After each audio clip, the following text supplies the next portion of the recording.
oh my god, which thermal paste should I get? There's a Prolimatech PK3. If I get that over the Arctic Silver 5, will I get some better temperatures? Like, will I get a 1-2 degree drop? Maybe.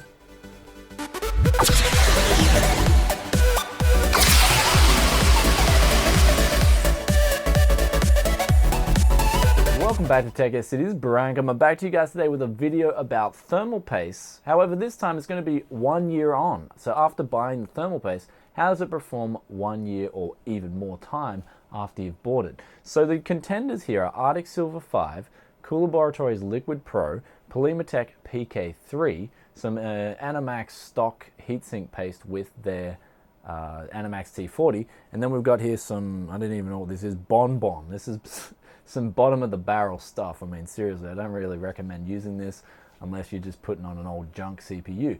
However, let's go and test these thermal pastes, or thermal pie. Okay, so first up here we have Coolaboratory's Liquid Pro. I mean, this stuff's pretty expensive, so I'll just drop a little bit on here. So here we go. Drop just a little bit there, just a little pea drop. Okay, bit on your, get off. Okay, so we'll just drop this by the spread. Now you see there, it's actually, you can already see the stuff looks pretty good. So let's test that out now. Just press that on. Okay, so there's Coolaboratory's Liquid Pro for you guys. Looks pretty good. 1 year on, this stuff still looks as good as it did when you first bought it. Okay, so next up here we've got the Animax Dow Corning TC5121. Let's give this a hit.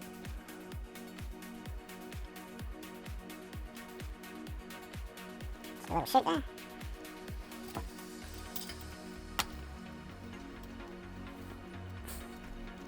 Okay, so we can see that this stuff is okay. I mean, it's not the best, but it's certainly not the worst. I mean, it still looks okay after 1 year and a bit. So basically the Animax Dow Corning stuff is mediocre. Okay, next up here we've got some Bon Bond. This is some just cheap stuff, BB10, that's what it says there, type. Let's give this a hit. Okay, still looks pretty gooey there. Just in a tube, it's like, you know, putting this stuff on. Let's give this a hit.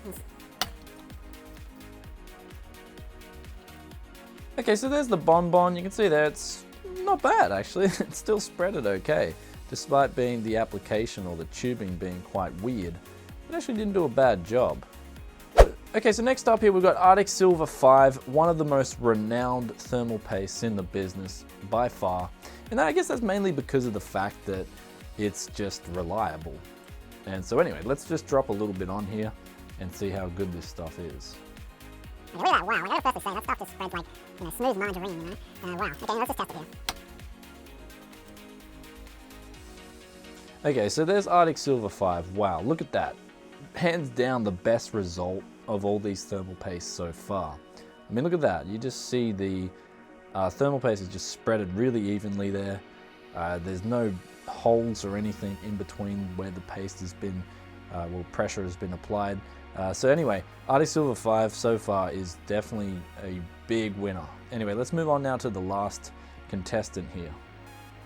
Okay, so last up here we've got Prolimatech. This is PK3. This is some of their fancy dancy stuff that they're marketing as one of the best thermal pastes out there. Now, when I initially tested this stuff, it was certainly the best out there, but see here, wow, man, I gotta gut this stuff out. That's some real hard pressure I've had to apply just to get this stuff out of the tube.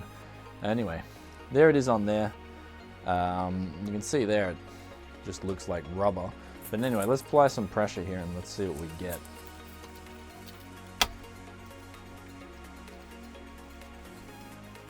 Okay, so there's the PK3. This is 1.5 years on. This stuff is by far the worst of all these thermal pastes here. This stuff is just absolutely horrid. I mean, you can see there, hardly any of it even stuck to the cooler. I mean, you can see most of it is actually still on the test plate here. And it's just like, it's literally like rubber. I mean, it's so bad. This was the main reason I had to make this video for you guys, because this stuff, it just turned into rubber. Not like, it wasn't really working as a thermal paste anymore. It just turned into pretty much rubber. So anyway, let's move on now to a conclusion. So in conclusion, I'm going to pretty much reiterate what a lot of us long-time tech enthusiasts have already known, and that is that Arctic Silver 5 is trusty Arctic Silver 5 for a reason. I mean, you saw it for yourself. This stuff worked like it does on day one, and I've noticed this lately because I've been testing a lot of hardware. I pulled out some hardware out of my PC And I tried to use some Prolimatech PK3 recently, and this is the reason for doing this video. This stuff was just completely unusable. And so I got my Arctic Silver 5, I was like, hey, this stuff works like it did on day one. So kudos to Arctic Silver 5. So when people say, oh, get this thermal paste over this thermal paste, and you say, look man, I'm just getting some Arctic Silver 5, you can show them this video and just say, look, it's trusty stuff. It doesn't matter if this one performs 1 degree better on day one. This stuff's going to perform better for 2 years. And you won't probably have to change it out. You saw a lot of the other thermal paste here, even though Prolimatech PK3 was the worst, and you guys should work on this and redo this thermal paste because I think it's a bit of a joke. But you know, you saw here the Animax, that sort of did degrade a little bit. So, you know, you'd have to change this stuff out maybe after a year. But the Arctic Silver 5, it didn't do a bad job. And so I don't see yourself really, if you're an enthusiast, you probably won't have to change this stuff out for a long time.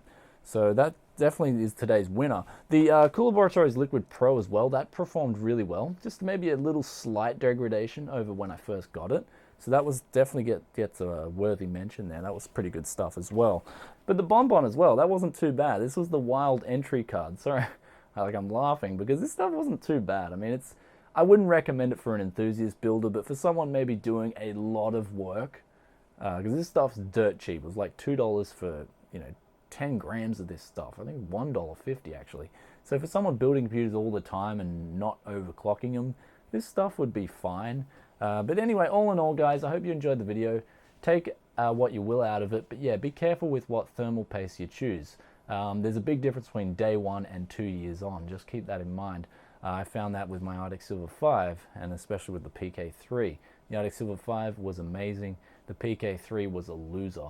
So anyway, guys, I hope you enjoyed this video. If you have any comments or questions, then put a comment in the comment section below, and I'll get back to you as soon as I can.